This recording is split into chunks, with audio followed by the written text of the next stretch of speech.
Hello friends, வணக்கம். Welcome back to happy home makers channel. எல்லாரும் நல்லா இருக்கீங்களா? எல்லாமே நல்லா கழுவி தொடச்சி எடுத்து ரெடியாக வச்சுருக்கேன்.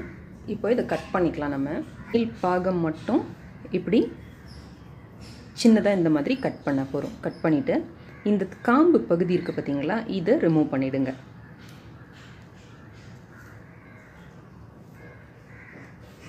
இந்த டொமேட்டோ கெச்சப் செய்வதற்கு தேவையான பொருட்கள்: 1/2 கிலோ அளவுக்கு நாட்டு தக்காளியும் 1/2 கிலோ அளவுக்கு பெங்களூர் தக்காளியும் எடுத்திருக்கேன். இந்த ரோமா டொமேட்டோஸ்னு சொல்லுவாங்க இல்லையா, இது வந்து நல்லா சதப்பத்தாக இருக்கிறதுனால நல்லா உங்களுக்கு அந்த பல்ப் நிறைய கிடைக்கும். அந்த புளிப்புக்காக நான் இந்த நாட்டு தக்காளியும் எடுத்திருக்கேன். நீங்கள் உங்களுக்கு விருப்பமானால் நீங்கள் ஃபுல்லுமே கூட பெங்களூர் தக்காளியில் கூட செய்யலாம். 1/2 கிலோவுக்கு வந்து 2 வெங்காயம் கணக்கு. ஸோ இப்போ நம்ம 1 கிலோ எடுத்துருக்கிறதுனால 4 வெங்காயம் ஆட் பண்ணிக்கலாம். அதே மாதிரி ஒரு 1/2 கிலோவுக்கு வந்து 4 பல்லு பூண்டு கணக்கு. ஸோ இப்போ நம்ம இந்த மாதிரி ஒரு மீடியம் சைஸ் பூண்டு எடுத்திங்கன்னா போகிறோம். இப்போ நம்ம 1 கிலோ எடுத்துருக்கிறதுனால நான் 8 பூண்டு பல் எடுத்திருக்கேன். இப்போ இதையும் போட்டுக்கலாம். உங்களுக்கு ஒரு வேளை பூண்டு விருப்பம் இல்லை அப்படின்னா, பூண்டு வெங்காயம் விருப்பம் இல்லை அப்படின்னா நீங்கள் இதை ஒமிட் பண்ணிவிட்டு கூட பண்ணலாம். இப்போ இதை வந்து 4 விசில் வச்சு எடுத்துக்கலாம். நான் இதில் வந்து ஒரு கப் அளவுக்கு தண்ணி வச்சு இதை வந்து 4 விசில் வச்சு எடுக்க போகிறேன். இந்த தக்காளிகள் வந்து 4 விசில் ரெடி ஆகிறதுக்குள்ளார நம்ம இந்த ஸ்பைஸ் மிக்ஸை ரெடி பண்ணிடலாம். இப்போ இதில் போட போகிற இந்த வாசனை பொருட்கள், இந்த மசாலா சாமான் எல்லாமே நம்ம வந்து ஒரு பைக்குள்ளே போட்டு போட போகிறோம். ஏன்னா நம்ம அதை ரிமூவ் பண்ணிட போகிறோம். அதை வேக வச்சு கொஞ்ச நேரத்தில் ரிமூவ் பண்ணிட போகிறோம்.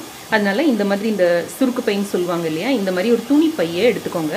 எடுத்துக்கிட்டு இதுக்குள்ளார தேவையான எல்லாத்தையும் போட்டு நம்ம இறுக்கி மூடி உள்ளே போட்டுட்டோம்னா நம்ம அப்புறம் எடுக்கிறதுக்கு ரொம்ப ஈஸியாக இருக்கும். நீல கூட எல்லாத்தையும் வச்சு முடிஞ்சு இந்த மாதிரி ஒரு பொட்டலம் மாதிரி கட்டி இந்த இடத்துல ஒரு நூல் கயிறு போட்டு கட்டி உள்ளே போட்டுடலாம். நீங்கள் இப்போது இதுக்கு தேவையான மசாலா பொருட்கள்: 1 டீஸ்பூன் அளவுக்கு சீரகம், 1 டீஸ்பூன் அளவுக்கு மிளகு,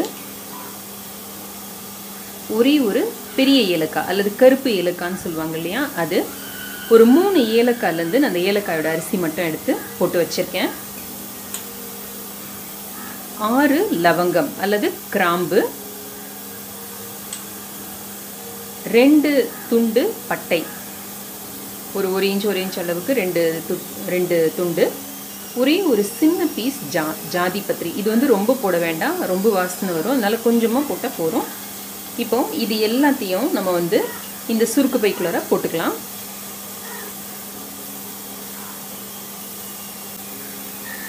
இப்போ எல்லாத்தையும் நான் உள்ளே போட்டுட்டேன். இப்போ இதோட உங்களுக்கு காரம் பிடிக்கும், உங்கள் குழந்தைக்கு காரம் பிடிக்கும், இல்லை உங்களுக்கு காரம் பிடிக்கும் அப்படின்னா பச்சை மிளகாயோ இல்லை சிகப்பு மிளகாயோ உங்களோட தேவைக்கு ஏற்றபடி, உங்களோட கார அளவுக்கு ஏற்றபடி இதை மட்டும் நீங்கள் அட்ஜஸ்ட் பண்ணி ஆட் பண்ணிக்கோங்க. இப்போ இங்கே எல்லாருக்கும் உங்கள் வீட்டில் நல்ல காரம் பிடிக்குங்கிறதுனால நான் 3 பச்சை மிளகாயும் ஒரு 4-5 சிகப்பு மிளகாயும் எடுத்திருக்கேன். இப்போ இதையும் நான் இதுக்குள்ளே போட்டுற போகிறேன். இந்த சின்ன சின்ன பீஸாக இதை கட் பண்ணி உள்ளே போட்டு முடி போட்டு நம்ம உள்ளே போட போகிறோம். இதை நான் எல்லாத்தையும் உள்ளே போட்டேன். ரொம்ப டைட்டாக போட வேணாம், கொஞ்சம் இந்த மாதிரி இருந்ததுன்னா தான் அந்த சாறு இறங்குறதுக்கு வந்து நல்லாயிருக்கும். நமக்கு அந்த ஃப்ளேவர் மட்டும்தான் வேணும், அதனால். ஸோ இதை இப்போ அந்த 4 விசில் முடிஞ்சதுக்கப்புறமா நம்ம இதை போட்டு பாயில் பண்ணுவோம். ப்ரெஷர் அடங்கியிருக்கு, திறந்து பார்ப்போம். எல்லாமே நல்லா வெந்திருக்கு. இப்போ இதில் இருக்கிற இந்த தோலை மாத்திரம் ரிமூவ் பண்ணிடலாம். நம்ம இந்த மாதிரி ஒரு பிளேட்டில் எடுத்து போட்டோம்னா நமக்கு டக்குன்னு ஆறி கிடைக்கும். நமக்கு அந்த தோலை ரிமூவ் பண்ணுறது வந்து ரொம்ப ரொம்ப ஈஸியாக இருக்கும்.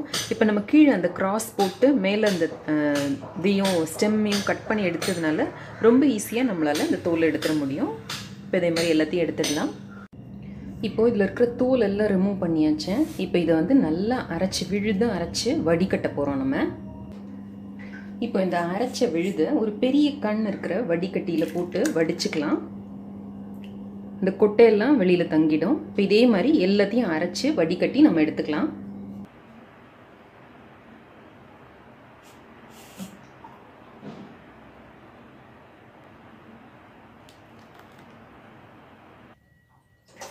இப்போ இந்த 2 சின்ன ஸ்லைஸ் பீட்ரூட்டையும் நம்ம அரைச்சி இதில் போட்டிருக்கோம். அது நல்ல ஒரு கலர் கொடுக்கும் நம்மளோட இதுக்கு.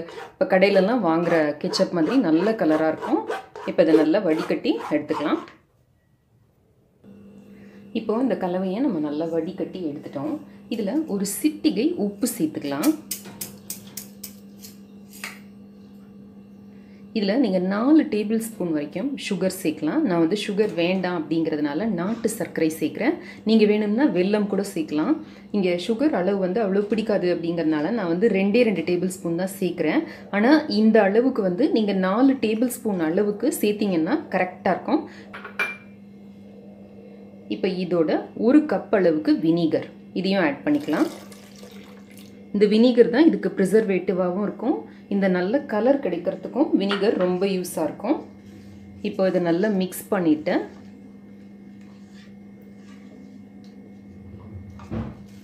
இந்த பவுச் இருக்குது பார்த்தீங்களா, நம்ம அந்த ஸ்பைசஸ் எல்லாம் போட்டு வச்சோம் பார்த்தீங்களா, இந்த பவுச்சை உள்ளே போட்டுடலாம். உள்ளே போட்டுட்டு மிதமான தீயில வச்சு ஒரு 2 விசில் வர வரைக்கும் விடலாம்.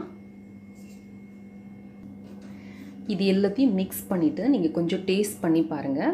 தேவையான இன்னும் கொஞ்சம் சால்ட்டும் இன்னும் கொஞ்சம் வெல்லமோ இல்லை நாட்டு சர்க்கரையோ இல்லை ப்ரௌன் சுகரோ எதுவோ நீங்கள் ஆட் பண்ணி இந்த டேஸ்ட்டை வந்து நீங்கள் பேலன்ஸ் பண்ணிக்கோங்க. இப்போவே பேலன்ஸ் பண்ணிட்டீங்கன்னா நம்ம அடுப்பில் வச்சு எடுக்கிறப்ப கரெக்டாக இருக்கும்.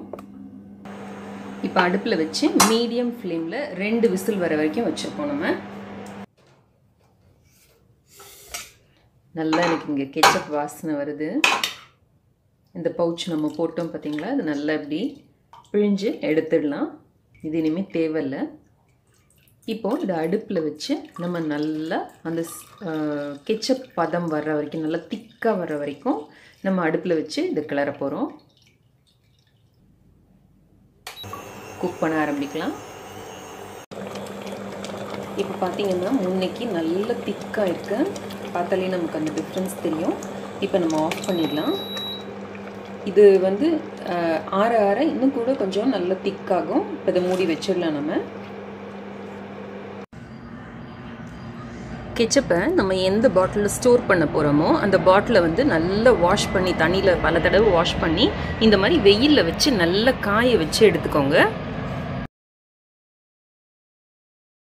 நம்மளோட தக்காளி கெச்சப் ஆறி ரெடியாக இருக்குது. இந்த பாருங்கள், நல்லா திக்காக நம்ம ஊற்றி ஸ்டோர் பண்ணி ஃப்ரிட்ஜில் வச்சுக்கிட்டோம்னா 6 மாதத்துலேருந்து 8 மாதம் வரைக்கும் இந்த கெச்சப் வந்து ரொம்ப நல்லாயிருக்கும். வீட்டிலேயே செய்யக்கூடிய சுலபமான தக்காளி கெச்சப் ரெடி. 500 ml அளவுக்கு நமக்கு கெச்சப் கிடச்சிருக்கு. இதை வந்து ஃப்ரிட்ஜில் ஸ்டோர் பண்ணி வச்சுக்கலாம் நம்ம.